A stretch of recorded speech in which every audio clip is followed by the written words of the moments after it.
Moving on, భూపాలపల్లిలో మున్సిపాలిటీలో ఎన్నికల ప్రచారం జోరుగా సాగుతుంది. మొత్తం 30 వార్డులలో 107 మంది అభ్యర్థులు బరిలో ఉన్నారు. అన్ని పార్టీలు హోరాహోరీగా ప్రచారం నిర్వహిస్తున్నాయి. ఓటర్లను ఆకట్టుకునేందుకు ప్రయత్నిస్తున్నాయి. కాంగ్రెస్ 25 వార్డుల్లో, సిపిఐ 4 స్థానాల్లో, సిపిఎం 1 స్థానంలో పోటీ చేస్తున్నాయి.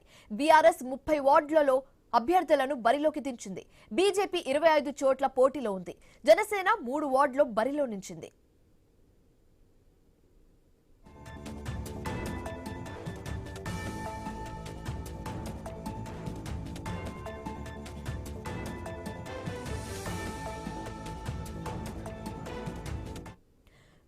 కాంగ్రెస్ గెలిపే లక్ష్యంగా పనిచేస్తున్నామని ఎమ్మెల్యే గండ్ర సత్యనారాయణరావు తెలిపారు.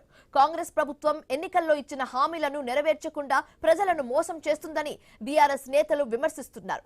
మాజీ ఎమ్మెల్యే గండ్ర వెంకటరమణారెడ్డితో పాటు ఆయన భార్య బీఆర్ఎస్ జిల్లా అధ్యక్షురాలు గండ్ర జ్యోతి ఎన్నికల ప్రచారం నిర్వహిస్తున్నారు. అలాగే బీజేపీ భూపాల్పల్లి ఇన్ఛార్జ్ కీర్తిరెడ్డి కేంద్ర ప్రభుత్వం చేస్తున్న అభివృద్ధి కార్యక్రమాలు వివరిస్తూ ప్రచారం నిర్వహిస్తున్నారు.